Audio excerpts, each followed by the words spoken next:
Equality. It's a topic we hear so much about right now, but if you're in business, and if you're a woman in business especially, I wonder, do you truly value what you bring to the marketplace? Do you struggle with how you show up, how you're perceived, what to charge? Hi, I'm Keri Murphy, and welcome to this Inspired Living interview.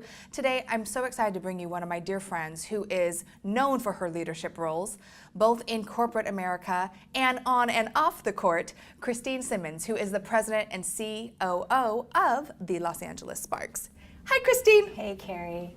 I love this conversation, and when I first heard you speak about it, I just was so hungry to hear more, because although you're not necessarily an entrepreneur, Right. like you're an intrapreneur, like you really do have ownership in everything that you do, and you have quite an extensive background as a minority woman in business. And so I just want to talk about a little bit before we jump into equality and value and money, and give us a little bit of your background and how you got to where you are today. Sure.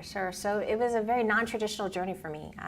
It's funny, I often say that looking back now, I was born for this job, yet on paper I necessarily wasn't qualified for this job. And my path to get here was, like I said, non-traditional. So I actually was pre-med in college. Oh, wow, okay. Yeah, so the goal was a joint MD, MBA program, and open nonprofit health centers across the city and across the country. And I found myself, especially in undergraduate at UCLA, advocating and doing community service and protesting and all of that kind of stuff. A lot more than I probably should have been studying. So Right. had I maybe been studying a little bit more, I might have been Dr. Simmons, but nonetheless, the advocacy piece for me was so important. And it's funny, one of my mentors back in the day said, what is it that you default to? And I found that empowerment and giving a voice to those that don't necessarily have it, that was my passion. I thought it was going to be through medicine. It ended up being through business, and now through the business of sports, if you will. So my first career path was supplier diversity. So I would work to make sure that women-owned businesses, minority-owned businesses, veteran-owned businesses, LGBT-owned businesses all had the opportunity to compete and win for contracts with corporate America. I did this in the entertainment industry with Disney, also NBC Universal. But what I think has been at the foundation, besides my passion around advocacy, is just social capital and leveraging that social capital. And that's something I'm so passionate about when it comes to women and what we do. And that's what got me here. Basically, I had the opportunity to meet one of my bosses now, Irvin Magic Johnson, and who, besides being really tall, seems like a really sweet guy. He is a great guy, huge heart, generous, a competitor, a true competitor, and that same drive he had on the court, he has in the community and in business, and so he attracts that, and I'm a competitor, and so that's the type of people that he attracts. But nonetheless, I had the blessing of him being a mentor to me. And then we've interacted professionally on a number of occasions. He bid on an opportunity with Disney that I presented to him to compete for. He won. Shortly thereafter, recruited me to come work for him. He's like, I want her. Yeah. And so, many years later, I had purchased the Sparks, recruited me to come work for him again a second time. I accepted both offers, actually. Smart lady. Because when Magic calls, you usually you pick up that phone. And so leveraging just that relationship in a really authentic way, but also not being scared to go after it. Because like I said, on paper, I wasn't qualified for this, but it's the work that I had been doing between business and advocacy, all culminating in professional women's basketball. So there's a couple things that you have said that are just really sticking out, and that is go to your default. And I really think sometimes we are pursuing something that we feel like we should, instead of feeling something that is just innate, natural within us. And I actually love that, because I too have created a whole career around my default, what I've done my whole life, that I'm like, oh my gosh, this is just who I am. And I think when we do that, there is a joy that comes into play that I might even say most people don't experience. Would you agree? I would totally agree. I think that, they always say if you find that what you love, you'll never work another day in your life, right? And I think that, we all put in hours and effort and all of that. And many times, our family becomes our work family because we're spending more time with them than we are with our actual family. And so, when you find that fulfillment, and I think especially as women, I think that's something that we seek out a bit more sometimes than our male counterparts. That fulfillment has to be there. Otherwise, we could be successful, but yet there's something missing. Right. And it's much more holistic, I think, for women. It really is. And it has to be. Like, we seek that out. And I think that it goes to kind of our overall wellness. We are so multifaceted as women, and not to say our male counterparts aren't, but we really have to find all of those pieces to make sure that we continue down this path, and then that we're good at what we do. Right. Because without that fulfillment, then we wouldn't be as passionate about it. It's funny. One of my mentors always. I would joke with him that I don't like sales. I don't want to be a salesperson, and he was like, but you can speak passionately about something you're doing. And when you do that, you're selling. Right. And that's a really good tip, by the way, because I do feel like a lot of women, whether you're an entrepreneur or you're in corporate, struggle with that. They're like, ooh, I don't want to sell. The ask, right? The ask, and making sure that you're asking the right value for it and being bold within that. And so, but a lot of women can relate to passion. Yes. And get excited about something, right? Yeah. And so what is it that you're excited about? And then it's infectious. And then people are like, well, I got to have that. Exactly. Like, wow, I'll have whatever she's having. Exactly. So you were saying that magic is really competitive and that you're competitive. Do you feel like that is a characteristic that is needed to excel in the climate today? Yes. And sometimes it's not the politically correct thing to say, but it's more of an internal competitiveness, right? So it's not me versus you, right? And it's not Christine versus Keri, because that's the only piece of pie that there is. It's Christine versus Christine. And how do I top what I did last time? And then moreover, I think that competitive nature also has to expand to who are you bringing with you, right? So very much so. If I'm succeeding, and I beat what I did last year and I exceeded that goal, and whatever that was, that's great. But if I only did that and I was the only one that was successful, especially as someone who runs an organization, if I'm leaving my entire team behind or anything else for that matter, then I can't truly say that I'm at my best or that I'm competing at my best. So as long as, I think it's really great to be competitive and keep driving, because for me, complacency is like death. Right. Right? Being comfortable is like death. When you're comfortable, then that means you're stagnant and you're not learning and you're not growing, right? So as long as you're not comfortable, but you're also bringing folks with you, we have a culture here that I often call competitive teamwork, where everybody's striving really hard and they'll kind of push each other a little bit, like, okay, everyone rises together. Everybody rises together. Yeah. And what's most important is that each one of them are the other's biggest cheerleader when they achieve that. Yeah. So that's what's such a beautiful thing to watch, because you want to surround yourself with people who are going to push you out of your comfort zone and continue to see potential in you that you may not have seen yet. And if you don't have that type of people around you, both professionally and personally, then you're not going to go any farther, and you're not going to exceed and excel and do everything that we want to do. So Christine, you were saying that you didn't feel qualified for this position. I feel in many areas of life, women don't feel qualified to run their own companies, to charge a certain amount, to stand up to a belief that they feel passionately about. Yeah. I think there's the fraud syndrome that we often hear about with Tina Fey and Sheryl Sandberg. So how do you deal with that, in not just in corporate America, but in your life in general? Do you ever feel like a fraud? Yeah. So it's funny. Like I believed I could do it. I knew I could do it. Of course, there's a little nervousness that's there, but on paper, technically, I wasn't qualified to do it, right? So I think that it's a matter of, you kind of have to fake it till you make it a little bit, but you have to have that bravado. I think our male counterparts, oftentimes we really dot every I and cross every T before we even take that step or accept that role, or we have to over prepare, and even then sometimes we seek affirmation in order to proceed.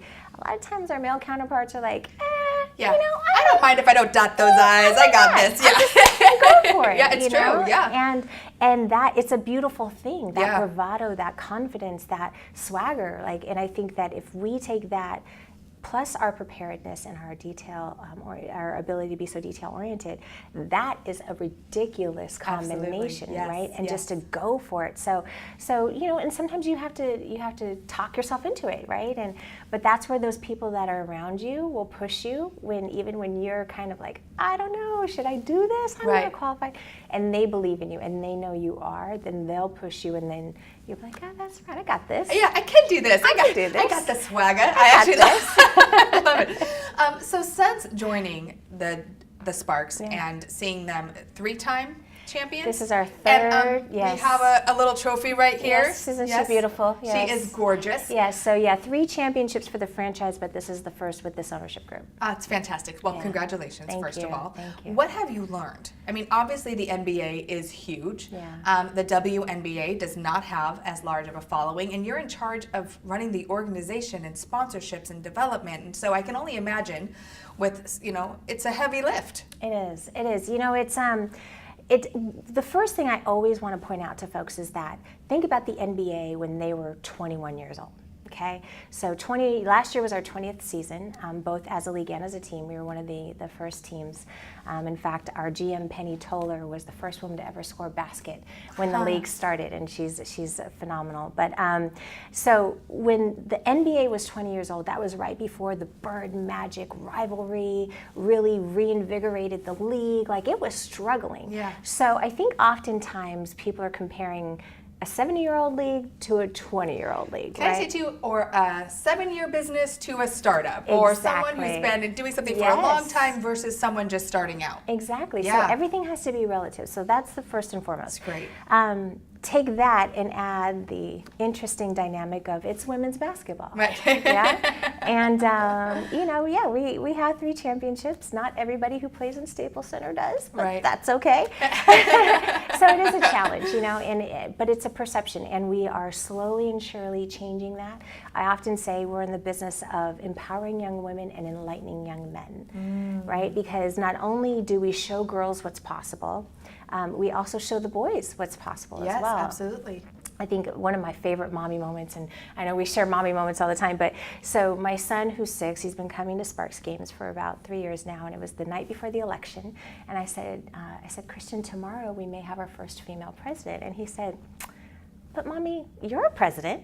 Oh. I was like, winning. That's right. I love that. Right? Yes. Because he knows that women can be presidents because he's seen Mommy work, right?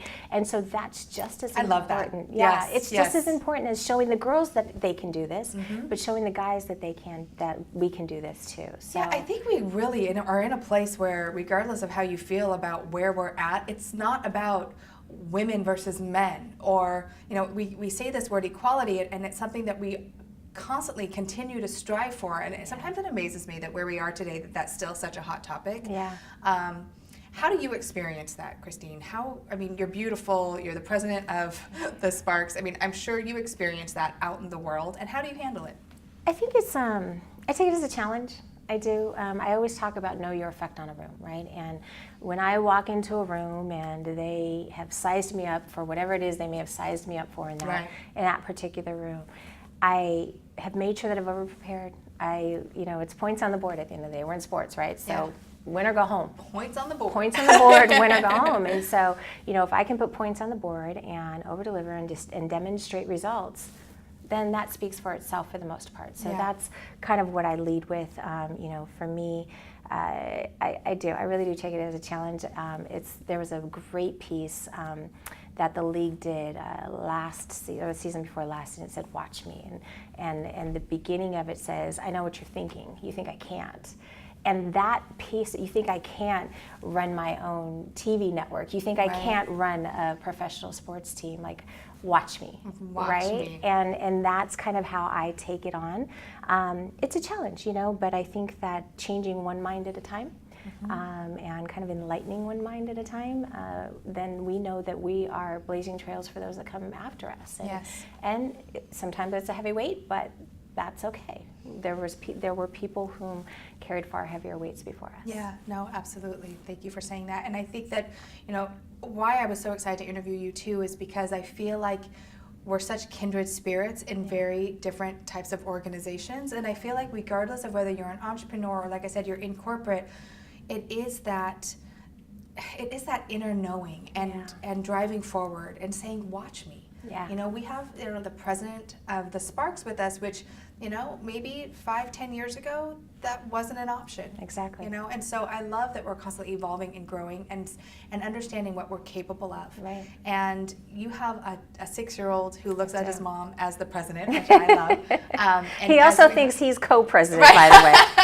But yeah. You know, and I have a little girl, and so I think, again, sometimes people can look on the outside and say it's got to be so easy, but I can imagine, because I have my own struggles with it. Being a single mom, running this organization has its challenges. It does. It does. I mean, I think that we try to balance it. You know, we don't get to opt out, right? And that becomes a weight, and then we still have to over deliver and. So, I mean, goodness gracious, so what do you do? I mean, you seem like, right, she seems so perfect and poised and put together. What do you do when you have a bad day? How do you handle adversity? Wine. Wine. See, I love you. No. Sister from another mister. Exactly. You know, you call on your village, right? Yeah. So whether it's my mom is a single mom, she raised 4 kids on her own. I don't know how. Wow, she did I do not right? know, right? Yes. But you know, you call on mom, you call on dad, you call on friends, even if it's just to kind of vent a little bit, and you find that person whom you can vent to about that, because not everybody, you know, understands each of the different struggles. Sure. And so you have to find that network, and then you look at the reasons why, right? So you look at your son or your daughter, you look at your staff, you look at those young women who want to be able to play out their dreams domestically versus having to go overseas and play year round, right? Yeah. And then you realize it's bigger than you. So once you get past your moment and you have to find that inspiration again, people are depending on you, and it's your responsibility to not let them down. So take a breath. Right? Take a Have breath. a glass Have and a glass. keep going. Put that lip gloss on and right? keep going, right? Yes. You know, and I absolutely love what you just said, because when I teach entrepreneurs how to be on camera, and I'm teaching them to be leaders, is really it, and it's giving them confidence to really be who they already know that they are. Like, you are already amazing and incredible and have these gifts that no one else will ever have. Yeah. I always say it's bigger than you. Exactly. It's bigger than you. Your message, your business, your brand, your position, you know, it's so much bigger than you. And the difference you can make when you get that, when you really understand that you have the ability to be great, and you might not look qualified, right? You might struggle with, am I good enough? Right. But it's there. Right. And it's been presented to you specifically for a reason. Yes, right? yes. So every opportunity, there's a lot of opportunities we seek out, but at the same time, there is this fate of, you know, preparation and opportunity. So true. Right? Yep. And so that opportunity was presented to you specifically for a reason. What was that reason? Yeah. Own it. Take it, run with it till Yes. you can't run anymore. Yes. Don't say, am I ready? Is it time yet? No, you go. Go for it. You take it down the court. See, I'm just going to be throwing all of these. Fast break. Right, yeah. Okay, so before we wrap up, a couple questions I have for you. What has been one of the greatest lessons you have learned so far? You know, I think as I lead this organization and my phenomenal staff, because we can't, you know, Do it alone. can't do it alone. No.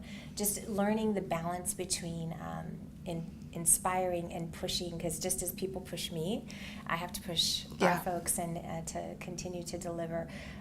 And we joke about making the impossible possible around here, because literally it is impossible half the times.